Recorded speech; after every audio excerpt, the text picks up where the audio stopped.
Nandito na naman tayo. Let's see if makuha ba siya first try. Parma muna ako konti. Sa lahat-lahat na makapa-warm up talaga sa akin is yung pagtalon. Dapat makatalon talaga. Mabuhay yung dugo eh.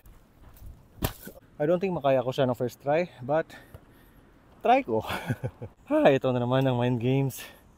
Pag makita ko siya from here, it's really ang layo. Imposible na maabot. Di ko nga maabot pag normal lang na talon eh. Sige lang.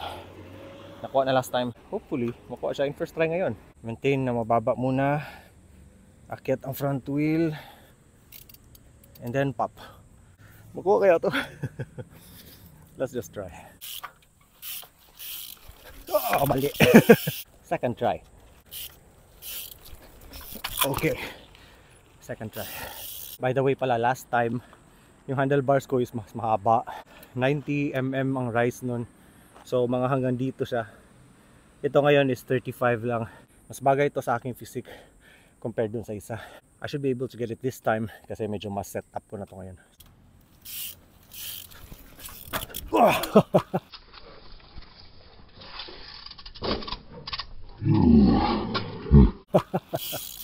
I got that.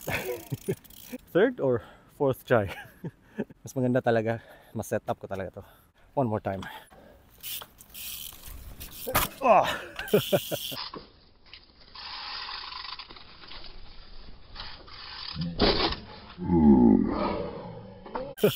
I got that.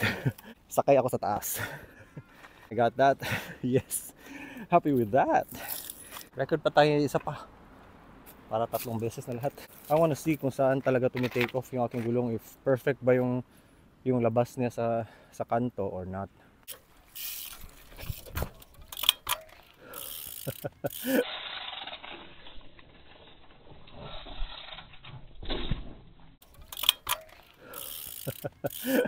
Kuha diretso. And I'm surprised hindi talaga nabubutas ang gulong ko dito. Mukhang mas malakas kasi yung horizontal na sampal ng gulong kaysa sa yung 45 degrees talaga, straight to the point talaga dito. Yes!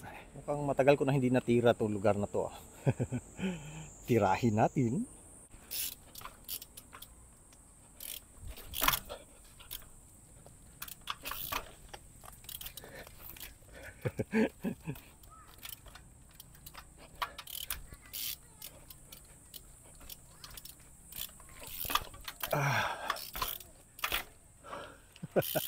First try. Grabe dati no. I would spend 4 hours dito para lang makuha yan. And now I got it first try. Thrilling pa man siya. Yeah, it's still fun. Pero up until today, hindi ko pa napapractice yung rolling pedal kick tapos up to rear wheel dito sa taas. Dahil nga merong mind games. Iba talaga pag may mind games eh. Kasing size lang halos ng gulong eh. Alam kong kaya ko yan pero dahil see-through siya, kaya ang hirap may mind games. And ito na naman tayo sa aking pinaka-inconsistent na spot.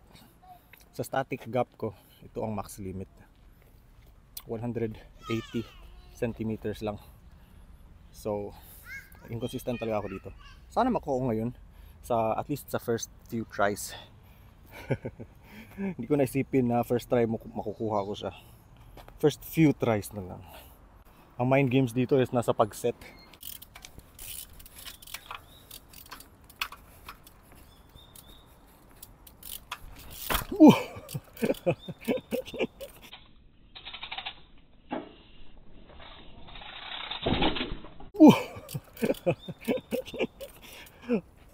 First try. Damn. Paano nangyari yun? I didn't expect that. How did that happen? Bakit nga ba? First try. And nandito na naman tayo sa aking dream trick practice. Pero this time, itong obstacle na to, mas delikado to compared dun sa stairs. Kasi yung stairs, meron siyang railings sa dito niya na part. So may railing siya dito. So pag hook ng gulong ganyan, yung gulong hindi siya nadediretso doon. Mga first tries ko pa talaga eh. So hindi ko pa alam kung Sumusobra ba yung aking handlebars dun sa unahan or kulang ba? So pag sumobra man siya, pag ganon dito, dahil may railing siya dito dun sa kabilang spot, safe siya, hindi siya sumusobra talaga. So mag-hook talaga siya ng ganon in place. Compared dito, playground to, walang taong dumadaan masyado. Mas free ako ditong maglaro, pero walang railing dito. So ang ending, pag ako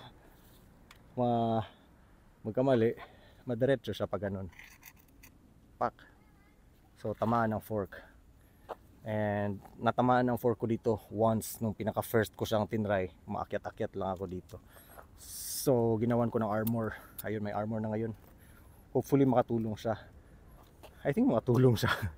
But I'm just hoping more na maging consistent ako sa pag-hook. Kung saan banda i-position ang tire. At hindi na magkamali ng ganun kalala. So for now talaga, ang gusto ko lang talaga makuha is yung position. And I'd like na makita yung sarili ko na yung position ng paa. Kasi yung nakita ko last time yung nasa station ako, yung paa ko naka-fold pa. Hindi siya gaya yung naka-stretch na ganun tapos bigla hila and paakyat agad. Ayoko pang gawin yun kasi nakakatakot talaga dito. Pag once try ko siyang up tapos dumulas ako pa atras, sigurado may bail na malaki. Or pag sumobra konti tapos hindi ko na siya na-balance, pupunta doon ang bike, naka-hook yung rear wheel, mauna yung front ko dyan, so mabibitin ako sa akin top tube. Kawawa naman ating itlogs. Please lang, I don't wanna destroy my fork yet. Okay, ang importante is naka-start. Okay, kulang. Dapat ganito, tapos yung pedals dapat nakaganyan. So ako medyo tinatry ko pa konti na tumama yung dulo ng aking toes dito para mabalance ko siya left and right. Ang reason yan is because inuuna ko muna pang practice yung position na nakahook. Kasi grabe ang tension niya. Nahihila yung bike patalikod, so pumipitik pa left or pa right talaga, bumababa talaga yung handlebars. So yun muna first practicean, and then perhaps yung positioning ng likod, and then positioning ng pedal, and then yung pop pataas. Dami nun ah.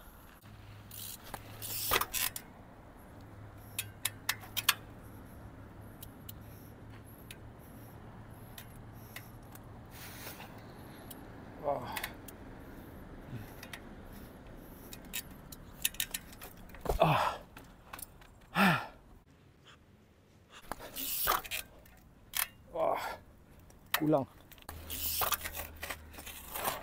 Okay, medyo tansya ko na. Oh, yes. Oh, grabe. Oh, grabe ang tension. Gumaganon talaga yung bike, or pa left or pa right. First time ko na medyo sobra konti. Grabe. Release ko ang back brakes. Yun.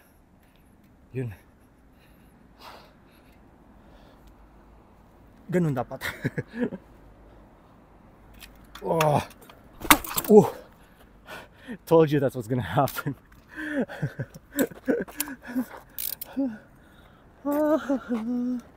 Buti nilang may shield. Pero nagasgas pa rin konti. Medyo na-heaven ako. Sa haba ng armor ng bike ko, dito siya first tumama at nag-bounce papunta dito. Buti na lang, gasgas na lang yun dito. So kulang pa ng armor dito banda. Mas masarap pag naka-release ang back brake talaga. Pag nakabitin ka na ng ganun, pag nagre-rim out na yung front tire mo dito, mas madali balance kasi hindi siya pa-bounce eh. So ito mukhang medyo matigas aking tire. So try ko siyang bawasan.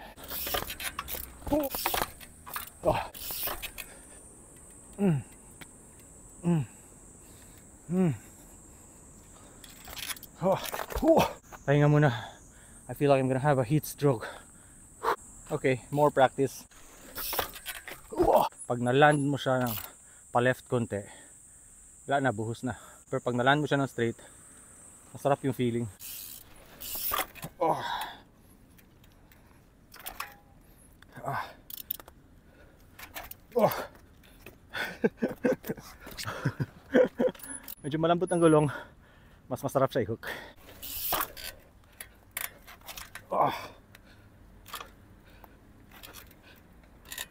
Oh. Grabe. The exercise that I need is medyo frontal na pull up. Pag ganun. Grabe. Drain energy. Yung stance na ganun. I think kailangan ko muna talaga magdagdag ng muscles. Just take it slow. Practice pa more ng stance. Oh. Oh. So pag nagland ang bike na medyo pa ganun, wala na. Game over. Start pa lang. Tumba pa ganun o pa ganito. Kahit konti lang, dapat straight talaga dapat siya. Oh.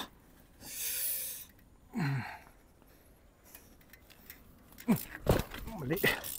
Kulang pa. Oh. Oh. Yan.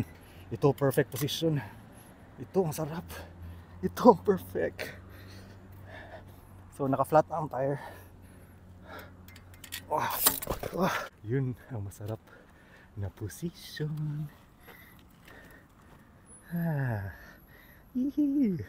Pag nandun ka sa masarap na position na yun, hindi siya magalaw, hindi siya gumagalaw ng left and right kasi nakastuck yung ano yung rim mo, nakaapak na dito yung rim I think bawasan ko pa konti ang hangin. Siguro nasa 23 na siguro to. Yun. See? Nahiwi ng dahan-dahan siya mahiwi basta hiwi yung back wheel. Basta ang back wheel nandito konti or nandito. Dahan-dahan siya gumaganon. Oh. Nahiwi Oh.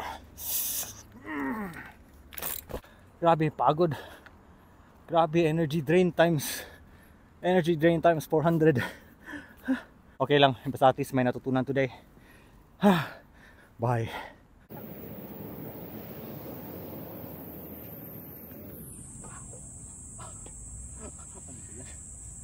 Marami pang injuries pag yung normal lang na exercise na ginagawa. Totoo, mas maraming injuries pag normal lang na exercise.